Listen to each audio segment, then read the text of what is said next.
আপনারা যতই নবীকে মহব্বত করেন, ইয়া নবী সালাম আলাইকে বলে যতই কান্দাকাটি করেন, আবু তালেবের মতো রাসূলকে মহব্বত কেউ করে নাই। রাসূল নিজে বলেছেন, আমার বাবা না থাকার পরেও বাবা নাই এটা আমি বুঝতে পারিনি। এরপরেও রাসূলের সিরাতকে, রাসূলের অনুসরণ গ্রহণ করা না করার কারণে সে জাহান্নামের আগুনে পুড়বে। চিন্তা করছেন? সেই চাচা দুনিয়া থেকে বিদায় নিলেন। কিছুদিন পরেই রাসূলের দরদের বিবি খাদিজাতুল কুবরা দুনিয়া থেকে বিদায় নিলেন। কিছুদিন পরে রাসূল চলে গেলেন তায়েফের ময়দানে। আল্লাহ রাসূলের জীবনের সবচাইতে কষ্টকর মুহূর্ত হলো তায়েফের ময়দান। সেই তায়েফের ময়দানে গিয়ে রাসূল রক্তাক্ত হলেন। আল্লাহ রাসূলের শুধু মুখ ছাড়া, এই চেহারা ছাড়া রাসূলের দেহের এমন কোনো জায়গা ছিল না যে জায়গায় ওরা পাথর মারেনি, খালি চেহারার মধ্যে। মা আয়েশা রাদিয়াল্লাহু তাআলা বর্ণনা করেন, আমি একদিন রাসূলকে গোসল করাতেছিলাম। গোসল করানোর সময় রাসূলের মুখের দিকে তাকাই আর শরীরের দিকে তাকাই। এক সময় আয়েশা বললেন, ইয়া রাসূলুল্লাহ, আপনার কি কোনোদিন বসন্ত ব্যারাম হয়েছিল? বসন্ত ব্যারাম? তা আল্লাহ রাসূল বললেন, কেন? বলে, আপনার মুখ চাঁদের মতন সুন্দর, চাঁদের চাইতেও সুন্দর, কিন্তু আপনার দেহে এরকম মাঝে মাঝে কালো কালো দাগ, এটা কিসের দাগ? আল্লাহ রাসূল বললেন, এটা হলো তায়েফের ময়দানে যখন কলেমার দাওয়াত দিবার গেছিলাম তখন তায়েফবাসী আমাকে পাথর মারছে। আয়েশা বললেন, ইয়া রাসূলুল্লাহ, আপনি কি আল্লাহর কাছে বলতে পারবেন না যে আল্লাহ আমার দেহের দাগগুলো মোচন করে দাও, এই কালো কালো দাগ আমার আর ভালো লাগতেছে না। রাসূল বলে, আয়েশা রে, আল্লাহ লাইলাতুল মেরাজ আমাকে বলেছিল আপনার দেহের সমস্ত দাগকে আমি মোচন করে দিব। রাসূল বললেন, ওগো আল্লাহ, এই দাগগুলো কিয়ামত পর্যন্ত আমার দেহের মধ্যে রাখতে হবে। এই পাথরের দাগের ওসিলায় আমি গুনাহগার উম্মত সহ জান্নাতে যাবার চাই। সঙ্গে সঙ্গে আয়েশা দোয়া করলেন, আল্লাহ, বিশ্ব নবী কলেমার দাওয়াত দিতে গিয়ে যদি পাথরের আঘাত খায়, যারা নবীর উম্মত হবে তারা কোনোদিন বাতিলের সঙ্গে আপোষ করবে না, দরকার হলে নবীর মতো তারাও আঘাত প্রাপ্ত হবে।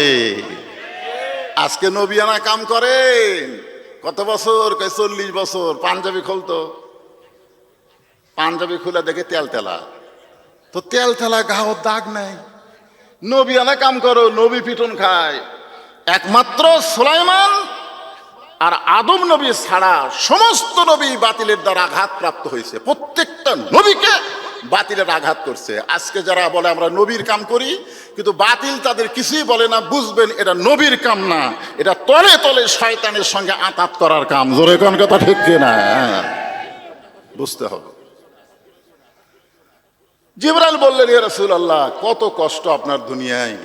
চাচা মারা গেল, দরদের বিবি খাদিজা মারা গেল, তায়েফের ময়দানে রক্তাক্ত হলেন, আপনি জান্নাতের মধ্যে ঢুকছেন লাইলাতুল মেরাজে, আর বের হন না, আর ওই খামাখা দুনিয়াতে আপনি যান না। সঙ্গে সঙ্গে নবী এত রাগ করলেন, চিৎকার দিয়ে বললেন, জিবরাইল, যেই কথা একবার বলেছো এই কথা তুমি আর দ্বিতীয়বার বলতে পারবা না। সুবহানাল্লাহ বলেন। আপনারা বলেন তো, জিবরাইল কি নবীর পক্ষে বলতেছে না বিপক্ষে বলতেছে? কথা কয় না, পক্ষে না বিপক্ষে? পক্ষে বলতেছে। অথচ নবী রাগ করে বললেন, জিবরাইল, যেই কথা একবার বলেছো এ কথা আর দ্বিতীয়বার বলো না। আমি নবী আমার জন্যে না, আমি নবী হলাম আমার উম্মতের জন্যে। হযরত বেলাল বললেন, ইয়া রাসূলুল্লাহ, আমরা যখন দুনিয়া থেকে কবরে যাব তখন মুনকির নাকির আমাদেরকে 3টা প্রশ্ন করবে। আপনি যখন কবরে যাবেন তখন আপনাকে কয়টা প্রশ্ন করবে? আমি কি উত্তর দিছি? তো না দিতে 3টা কে গেল?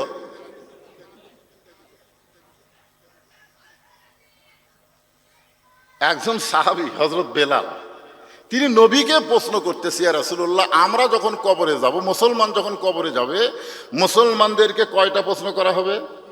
3টা প্রশ্ন করা হবে। কিন্তু আপনি যখন কবরে যাবেন তখন আপনাকে কয়টা করা হবে?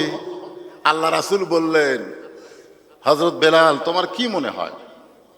তো বেলাল বলতেছে, হুজুর, আমার মনে হয় আপনাকে 2টা প্রশ্ন করবে। তো আল্লাহ রাসূল বললেন, কি কি 2টা করবে? বলে মান রব্বুকা অমা দিনুকা, এই দুইটা প্রশ্ন আপনাকে করবে, কিন্তু অমান নাবিউকা এই প্রশ্ন আপনাকে করবে না, কারণ আপনি নিজেই নবী, খালি নবী, সাইদুল আম্বিয়া সাইদুল মুরসালিন। তখন আল্লাহ রাসূল কানলেন, খুব কানলেন। তো সাহাবেরা বললেন, হুজুর আপনি কেন কাঁদতেছেন? নবী বললেন, দেখো তোমাদের ভাগ্য কত ভালো, তোমাদের নবী আছে, আর আমার ভাগ্য কত খারাপ, আমার কোনো নবী নাই। আহা, তোমাদের ভাগ্য এত ভালো, তোমাদের উকিল আছে, ব্যারিস্টার আছে, আল্লাহ হাকিমের কাছে তোমাদের ওকালতি করে তোমাদের সুপারিশ করে জান্নাতে নিয়ে যাবে। আর আমার ভাগ্য এত খারাপ, আমার কোনো নবী নাই। সব সাহাবেরা কান্দার বলে, হুজুর আপনি তো নবী, আপনার আবার নবীকে? রাসূল একটা মারাত্মক কথা বললেন সিরাতে রাসূলের দিনে, সিরাত সম্মেলনের দিনে। শোনেন, আল্লাহ রাসূল বললেন, যারা মৃত্যুবরণ করবে তারা কবরে গেলে তাদেরকে মুনকির নাকির তিনটা প্রশ্ন করবে, আর যে মৃত্যুবরণ করবে না তাকে কোনো প্রশ্নও করা হবে না। এ কথার দ্বারা রাসূল বুঝালেন আমাদের নবী মরা নবী না, আমাদের নবী হলেন হায়াতুন নবী। জোরে বলেন কথা ঠিক কিনা? খালি সিরাত শুনলে হবে না, নবী সম্পর্কে একটু জানা লাগবে। না জানলে মানবেন কেমনে? আল্লাহ রাসূল দুনিয়া থেকে বিদায় নেওয়ার পরে নবী দুনিয়া থেকে মরা কথা তার জীবনে কেউ বলেন না। নবী মরে গেছেন এ কথা যেন কোনোদিনও বলেন না, বলবেন ইন্তেকাল করছে, বিদায় নিয়েছে। নবীর শান বুঝতে হবে, মর্যাদা বুঝতে হবে। জোরে কোন ঠিক কিনা? আপনি নবী না বুঝলে আল্লাহ কি বুঝবেন? আল্লাহরে বুঝতে গেলে তো নবী আগে বোঝা লাগবে, নবীটা কে।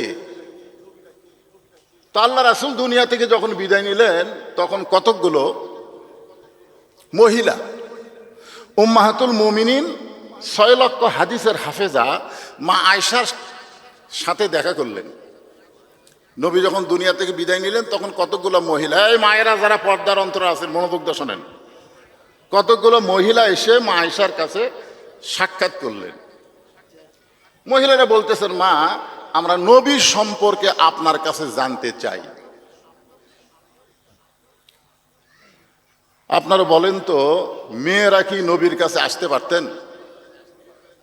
মেয়েরা পর্দা বোঝেন আপনারা? পর্দা বোঝেন? আজকাল তো মুরিদের বউ পীরের কাছে যায়, পীর বাবার কাছে মুরিদ যায়, মুরিদের বউ যায়, বাবার কাছে ফয়েজ লাই। অথচ ইয়াসার রাদিয়াল্লাহু ইসলাম গ্রহণ করার পরে তিনি যখন বাড়িতে গেলেন, বাড়িতে যাওয়ার পরে তার বিবি সুমাইয়া বললেন, ওগো স্বামী আপনার চেহারার মধ্যে নূর জ্বলতেছে, আলো জ্বলতেছে, কারণ কি? ইয়াসার বললেন, আমি ঈমান গ্রহণ করছি, ঈমানের নূর আমার চেহারার মধ্যে আল্লাহ প্রকাশ করে দিয়েছে। বিবি সুমাইয়া বলতেছে, তাহলে আমিও ঈমান গ্রহণ করব। ইয়াসার রাদিয়াল্লাহু দৌড়ে এসে রাসূলকে বললেন, নবী গো আমি তো ঈমান গ্রহণ করছি, আমার বউটাও ঈমান গ্রহণ করতে চায়, আমি কি আমার বউ আপনার কাছে নিয়ে আসবো? তখন আল্লাহ রাসূল বললেন, বাল্লিগু আন্নি ওয়ালাউ আয়া, তুমি যে ঈমান গ্রহণ করেছো সেই ঈমানের দাওয়াত তোমার বউয়ের কাছে দাও, তোমার বউকে আমার কাছে আনা লাগবে না। নবীর কাছে ইয়াসারের বউ আসলে নবীর কিছু হতো না, কিন্তু এইটা বর্তমান ভণ্ডপীর দলিল নিত, যদি সাহাবীর বউ নবীর কাছে আসতে পারে তাহলে মুরিদের বউ আমার কাছে আসতে পারবে না কেন? জোরে কোন কথা ঠিক কিনা? কারণ লাকাদ কানা লাকুম ফি রাসূলিল্লাহি উসওয়াতুন হাসানা, যদি সফলতা অর্জন করতে চাও নবীর আদর্শকে গ্রহণ করতে হবে।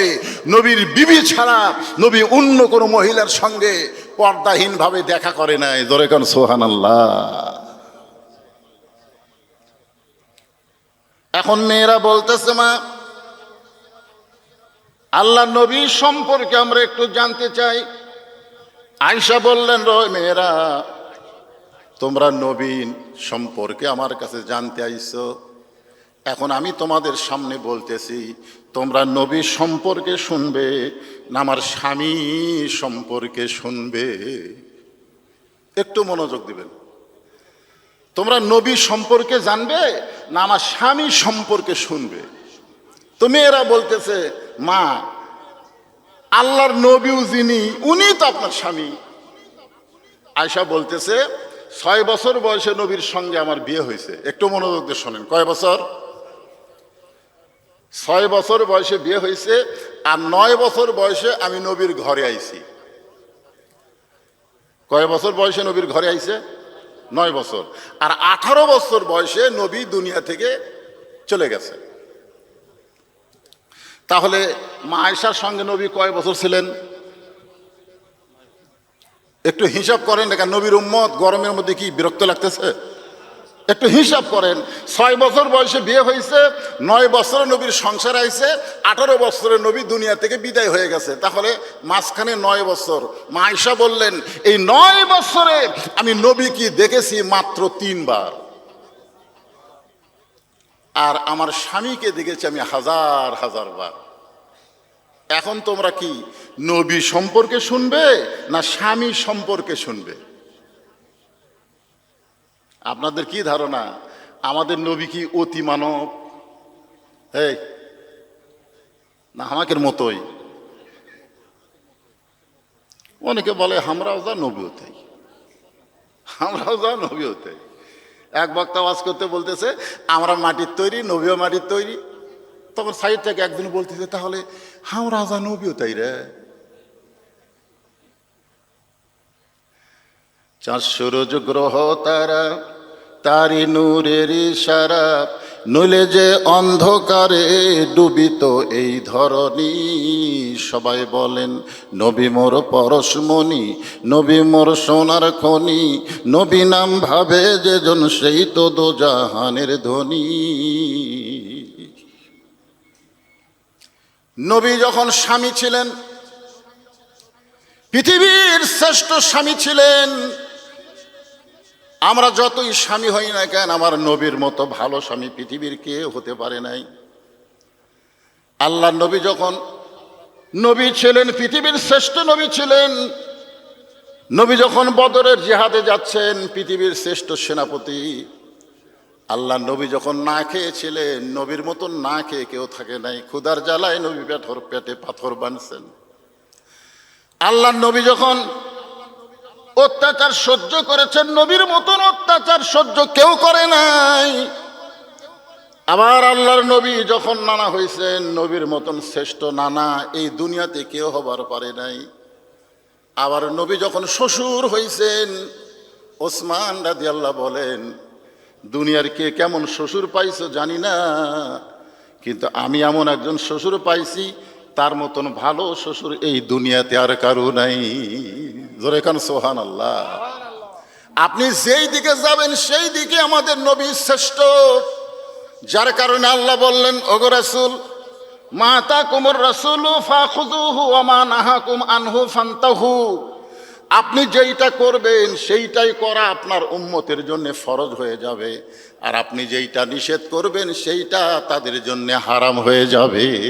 লোকদের শোনেন, নবী যা করেছেন সেটা আমাদের জন্য করা কি ফরজ? জোরে কোন করা কি? মা আতাকুমুর রাসূলু ফাখুযুহু, ফাখুযুহু মানে তোমরা সেটা গ্রহণ করো। ওয়া মা নাহাকুম আনহু ফান্তাহু, নবী যেটা নিষেধ করেছে সেটা তোমরা বর্জন করো। নবী শুধু কলেমার দাওয়াত দেয় নাই, নবী এক সময় গভীর রাত্রে মক্কা ছেড়ে মদিনায় হিজরতও করেছে। জোরে কোন কথা ঠিক কি না ভাইজান? হিজরতও করেছে। আহারে, মদিনায় হিজরত করার পরে সর্বপ্রথম নবী, যারা উমরা করেছেন হজ করেছেন তারা জানেন, প্রথম একটা মসজিদ নবী নির্মাণ করলেন। প্রথম যে মসজিদকে বলা হয় মসজিদে কুবা। নাম কি? মসজিদে কুবা। আল্লাহ রাসূল বলেছেন আমার নির্মিত প্রথম মসজিদে কেউ যদি 2 রাকাত নামাজ আদায় করে, আল্লাহ এত খুশি হয় তার আমল নামায় একটা ওমরা হজের সওয়াব দিয়ে দেয়। সুবহানাল্লাহ। জোরে কন না কেন?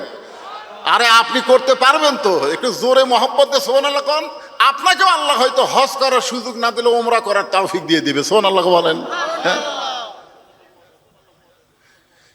এই মসজিদে কুবা নবী নির্মাণ করলেন। নির্মাণ করার কারণ হলো নবুয়তের 10ম বৎসরে মেরাজ হয়েছে। সেই মেরাজে আল্লাহ তাআলা নবীকে 5 ওয়াক্ত নামাজ দিয়েছে। নবী নামাজ নিয়ে মক্কায় চলে আসলেন। 5 ওয়াক্ত নামাজ পাওয়ার পরে নবী 3 বছর মক্কায় থাকলেন। গোপনে গোপনে নবী সাহাবীদের নিয়ে নামাজ পড়েন। আর কোরআন শরীফের মধ্যে আল্লাহ বলেছেন আকিমুস সালাত, নামাজ কায়েম করো। গভীর রাত্রে নবী বললেন, আল্লাহ, কোরআনে যত জায়গায় তুমি নামাজের কথা বলেছ, প্রত্যেক জায়গায় বলেছ নামাজ কায়েম করো, কিন্তু নামাজ কায়েম তো মক্কায় করা যায় না। নামাজ কায়েম করতে গেলে আজান দেওয়া লাগবে। আজান দেওয়ার পরে সবাই চলে আসবে, একজন ইমাম হবে, মুয়াজ্জিন আকামত দেবে, তারপরে নামাজ কায়েম হবে। কিন্তু আল্লাহর নবী, নামাজ কায়েমের কথা আপনি বারবার বলতেছেন আল্লাহ, কিন্তু আমি তো নামাজ কায়েম করতে পারি না। তাহলে এরকম চোরের মতন নামাজ পড়লে কি হবে? আল্লাহ বলতেছেন, আপনি যেভাবে নামাজ আদায় করতেছেন মক্কায়, এটার নাম হলো ইকরাউস সালাত, নামাজ পড়া। কিন্তু নামাজ পড়ার জন্যে তো আমি আপনাকে পাঠাইনি, নামাজকে কায়েম করার জন্যে পাঠাইছি। বর্তমানে আপনাদের জোগাড় বাড়াই আমরা মসজিদে এশার নামাজ পড়লাম, এইটা কিন্তু নামাজ কায়েম হলো না।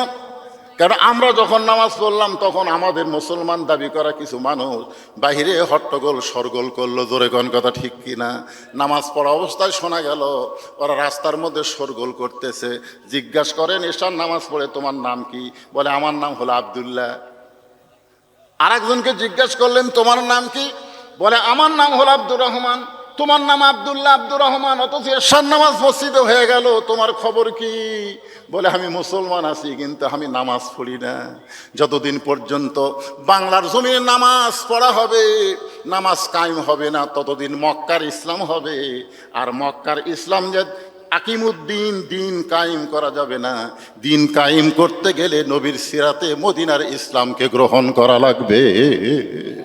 কথা বলেন, কথা বলা লাগবে। দিন কায়েম করতে হবে, নামাজ কায়েম করতে হবে। আল্লাহ বললেন, ইয়া রাসূলুল্লাহ, আপনি আফসোস করেন না, একদিন আপনি ঠিকই নামাজ কায়েমের পরিবেশ পাবেন। আর সেই পরিবেশের প্রথম মসজিদের নাম হলো মসজিদে কোবা। জোরে কোন সুবহানাল্লাহ। আপনি বলেন মসজিদ ছাড়া নামাজ কায়েম করা যাবে? এই যে আপনারা মসজিদ বানাইছেন এত সুন্দর করে, টাইস ফাইস দিয়ে কি সুন্দর করে মসজিদ বানালেন, এই মসজিদ বানাচ্ছেন কি নামাজ পড়ার জন্যে না কায়েম করার জন্যে? কথা বলেন, পড়ার জন্যে না কায়েম করার জন্যে? আল্লাহ রাসূল বললেন, আজকে মসজিদে কুবায় নামাজের জামাত হবে, নামাজ কায়েম হবে। ইসলামে প্রথম যেই নামাজটা জামাতের সঙ্গে পড়া হয়েছে, সেই নামাজের নাম হলো জোহরের নামাজ, আজান দিয়া। এর আগে নামাজ পড়া হয়েছে, কিন্তু নামাজ কায়েম হয় নাই। মা আয়েশা কি বলতেছেন, আমি 9 বছরে নবীকে দেখছি মাত্র কয়বার? কয়বার? মাত্র। আর স্বামী হিসাবে দেখছি কতবার? এই কথার কোনোই গুরুত্ব দিলেন না। স্বামীকে দেখছি হাজার হাজার বার, আর নবী হিসাবে 9 বছরে দেখছি মাত্র 3 বার। এখানে আপনাদের বুঝাবার যাচ্ছি, যিনি নবী তিনি স্বামী, কিন্তু নবীর রূপ আলাদা, স্বামীর রূপ আলাদা, নানার রূপ আলাদা, আবার পিটন খাওয়ার সাইজ আলাদা, পিটন দেওয়ার সাইজ আলাদা। জোরে করে কথা ঠিক কিনা? মানে একই নবীর মধ্যে বহু রূপ। সেই জিনিসটা বুঝাইতে গিয়া প্রথম যেই নামাজ কায়েম হয়েছে আজান দিয়া, সেই নামাজের নাম হলো জোহরের নামাজ। জোরে বলেন, কোন নামাজ? সর্বপ্রথম যিনি জামাত কায়েমের জন্য আজান দিয়েছে, সেই মুয়াজ্জিনের নাম হলো হযরত বেলাল ইবনে রেবাব। আল্লাহ রাসূল বলেছেন, ও বেলাল, তুমি আমার কাছে আসো। বেলাল যখন নবীর কাছে আসলেন, নবী বেলালের কপালে একটা চুমা দিয়ে বললেন, বেলাল, তুমি কি জানো হাসরের ময়দানে তোমার মাথা আমার মাথার উপরে থাকবে? বেলাল ছোট বাচ্চার মতন কান্না শুরু করলেন, ইয়া রাসূলুল্লাহ, আপনি হলেন বিশ্ব নবী, আপনার মাথার উপর আমার মাথা কেমনে থাকবে? আল্লাহ রাসূল বললেন, বেলাল, শুধু তুমি নও, কিয়ামত পর্যন্ত যারা মসজিদে মুয়াজ্জিনি করবে, এই মুয়াজ্জিনের মাথাটা ইমামের মাথার চাইতে আল্লাহ উপরে রাখবে। এখন আপনারা বলেন তো, মুয়াজ্জিনের দাম কম না বেশি? সর্বপ্রথম এই মুয়াজ্জিন হযরত বেলাল। আবু বকর বলেছিল, ইয়া রাসূলুল্লাহ, আমি মুয়াজ্জিন হবার চাই। উমর ফারুক বলেছিল, ইয়া রাসূলুল্লাহ, আমি মুয়াজ্জিন হবার চাই। ওসমান বলেছিল, আমি মুয়াজ্জিন হবার চাই, কারণ এত বড় দামি ফজিলত কেউ হাতছাড়া করবার চায় না। রাসূল বলে, সাহাবীরা রে, আজানের মালিক যে আল্লাহ, আরশ থেকে সে আল্লাহ মুয়াজ্জিন নিযুক্ত করে দিয়েছে। আমি নবী আজানের মালিক না, আজানের মালিককে সে আল্লাহ মুয়াজ্জিনকে নিযুক্ত করে দিয়েছে। সেই মুয়াজ্জিন হলেন হযরত বেলাল। সমস্ত সাহাবী বেলালকে আঁকড়ে ধরে বলে, বেলাল, তোমার মধ্যে এমন কি যোগ্যতা আছে যেই যোগ্যতার কারণে আল্লাহ তাআলা তোমাকে মুয়াজ্জিনের মতন বিশাল একটা পদ দিয়েছে? বেলাল বলতেছে, আমি জানি না, আমি জানি না, আল্লাহ রাসূলই বলতে পারবেন, কারণ আল্লাহ রাসূলকে জানান, রাসূলের কাছে তোমরা শোনো। সমস্ত সাহাবীরা রাসূলকে জিজ্ঞাসা করলেন, এ রাসূলুল্লাহ, এই বেলালের মধ্যে এমন কি গুণ যেই গুণের কারণে বেলাল আজান দেওয়ার মতন মুয়াজ্জিনি সম্মান পাইলেন? রাসূল বললেন, সাহাবীরা রে, তোমরা সবাই জিহ্বা বের করো। সাহাবীরা জিহ্বা বের করলেন। আল্লাহ রাসূল বললেন, বেলাল, তুমিও জিহ্বাটা বের করো। বেলাল যখন জিহ্বা বের করে, সমস্ত সাহাবী তাকায় দেখে বেলালের জিহ্বার মাঝখানে ছিদ্র দেখা যায়। সাহাবীরা বললেন, ইয়া রাসূলুল্লাহ, এই বেলালের জিহ্বার মধ্যে ছিদ্র দেখতে পাইলাম কারণ? নবী বললেন, সাহাবীরা রে, শুধুমাত্র কলেমাকে কলিজার মধ্যে ইকরার বিল লিসান, তাসদিক বিল জানান, আমল বিল আরকান, ঈমানটাকে কলিজার মধ্যে জায়গা দেওয়ার জন্য এই বেলালকে কাফের বেঈমানেরা সারাদিন মারছে। শুধু মারে নাই, বুকের উপরে পাথর চাপা দিয়ে রাখছে। শুধু পাথর চাপা দিয়েও ক্ষান্ত হয় নাই। বেলাল যখন আল্লাহ আল্লাহ জিকির করে, বেলালের জিহ্বাটা টেনে বের করে ওই জিহ্বার মধ্যে পেরেক ঢুকাইয়া দিছে। এরপরে আবু বকর বেলালকে যখন মুক্ত করে নবীর সামনে হাজির করে, আল্লাহ রাসূল বেলালের কপালে একটা চুমা দেয়। জিহ্বার সঙ্গে জিহ্বা লাগাই দিলে সঙ্গে সঙ্গে জিহ্বাটা পূর্বের মতো হয়ে বেলালের মুখের মধ্যে ঢুকে যায়। আল্লাহ রাসূল বললেন, বেলাল, তুমি কি জানো তোমাকে আল্লাহ খুশি হয়ে একটা আয়াত হাদিয়া দিয়েছে? ধরে কোন সুবহানাল্লাহ। বেলাল, তুমি কি জানো আল্লাহ তোমার উপরে খুশি হয়ে তোমাকে একটা আয়াত আল্লাহ হাদিয়া দিয়েছে? ইন্নাল্লাযীনা ক্বালু রাব্বুনাল্লাহু সুম্মা ইসতাকামু তাতানাজ্জালু আলাইহিমুল মালাঈকা আল্লা তাখাফু ওয়া লা তাহজানু ওয়া আবশিরু বিল জান্নাতিল্লাতী কুনতুম তুআদুন। আল্লাহু আকবার। বেলাল, তুমি শুনলে খুশি হবে, তোমার কোনো ভয় নাই, তোমার কোনো চিন্তা নাই। এই দুনিয়াতে আল্লাহ তোমাকে বেহেশতের সুসংবাদ দিয়ে দিছে। এরপরও বেলাল কাঁদতেছে। রাসূল বলে, বেলাল, আল্লাহ তোমাকে জান্নাতের সুসংবাদ দিলে এরপরেও তুমি কেন কাঁদতেছো? বেলাল বলে, ইয়া রাসূলুল্লাহ, আমি আল্লাহু আকবার, আল্লাহ সবচাইতে বড়, সে আল্লাহকে ঈমান গ্রহণ করে চোরের মতন আমাকে সারাদিন ওরা মারলো। আমি জবান খুলে চিৎকার করে বলতে পারি নাই, শুধু জবানে আল্লাহ আল্লাহ বলেছি, জোরে বলি নাই। আমার জিহ্বা টেনে ওরা ছিদ্র করে দিয়েছে। আমার আল্লাহ বড়, এই কথাটাকে কোনোদিন জোরে বলা যাবে না। রাসূল বলে, বেলাল রে, বর্তমানে মক্কায় সেই পরিবেশ নাই। যেদিন পরিবেশ হবে সেই দিন সর্বপ্রথম তোমাকেই জোরে আল্লাহু আকবার বলার হুকুম দেওয়া হবে। হাসিনার সময় আমরা সেই পরিবেশ পাচ্ছিলাম না। জোরে কোন কথা কন না কেন? কিন্তু এখন 5ই আগস্টের পরে, হাসিনা পলানোর পরে সেই পরিবেশ আছে না নাই? একটু জোরে দেওয়া লাগবে, দেখি কে কত জোরে পারেন। লিল্লাহি তাকবীর। আসো আসো, আগে তকবীর দিলেই দুই একজন সাইড থেকে স্লিপ দেয়, তকবীর ছাড়া কেউ আস নাই। কারণ ওই শালারা হলো শয়তান, ওরকে কলিজার মধ্যে শয়তান বসে আছে। তকবীর দিলে কেন ছটফট ছটফট করে? কারণ শয়তান সব সহ্য করতে পারে, আল্লাহু আকবার সহ্য করতে পারে না। জোরে কর কথা, ঠিক কি না? যত জোরে তকবীর দিবা তত জোরে শয়তান, দূরে শয়তান পালায় যাবে। বাংলাদেশে আবার একদল নতুন আসতেছে, তারাও এই তকবীরকে অপছন্দ করে। জোরে কর কথা, ঠিক কি না? তবে আজকে ফেসবুকে দেখলাম একজন নেতা বলতেছে, তোমরা আপাতত নির্বাচনের আগ পর্যন্ত নামাজ জামাতে পড়ো। মাথা গেল রে, শালারা কি কয়, নির্বাচন পর্যন্ত নামাজ, নির্বাচন পর্যন্ত। এটা বলার পিছনে কারণ হলো যে মসজিদের ইমাম কি তালকিন দেয়, এই তালকিনটা ধরার জন্য। কি তালিম দেয়, এই তালিমটা ধরার জন্যে।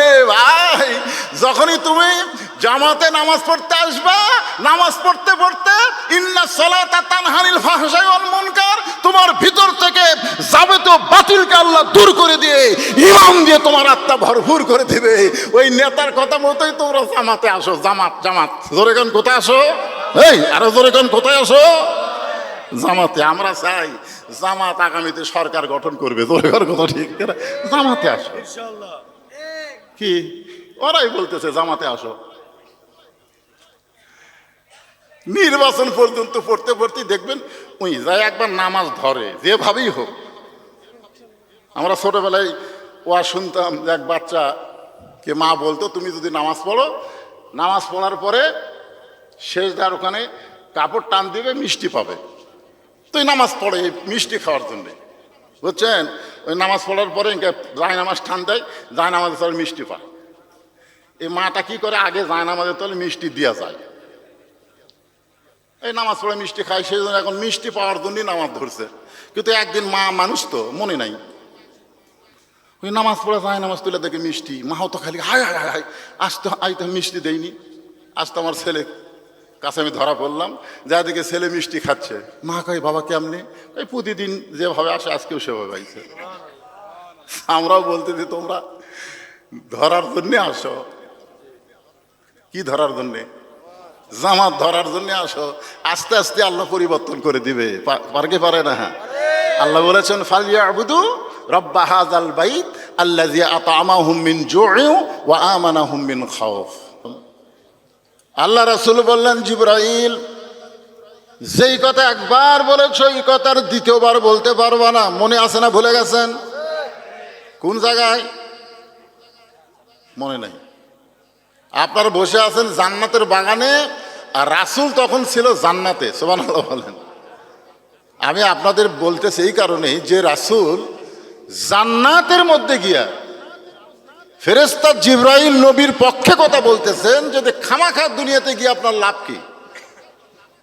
এই বছরে আপনার চাচা দুনিয়া থেকে বিদায় নিল, দরদের বিবি খাদিজা বিদায় নিল, এমনকি তাইফের ময়দানে আপনি রক্তাক্ত হলেন। আল্লাহ তাআলা আপনাকে জান্নাত দেখার তৌফিক দিলেন, জান্নাতে প্রবেশ করলে সে যদি বের না হয় আল্লাহ তাকে বাড়ি করে দিবে না। জিবরাইল নবীর পক্ষে কথা বলতেছেন, আর নবী রাগ করে বললেন, যে কথা একবার বলেছো এ কথা আর দ্বিতীয়বার বলো না, কারণ আমি নবী আমার জন্যে না, আমি নবী হলাম আমার উম্মতের জন্যে। জোরে কোন সুবহানাল্লাহ।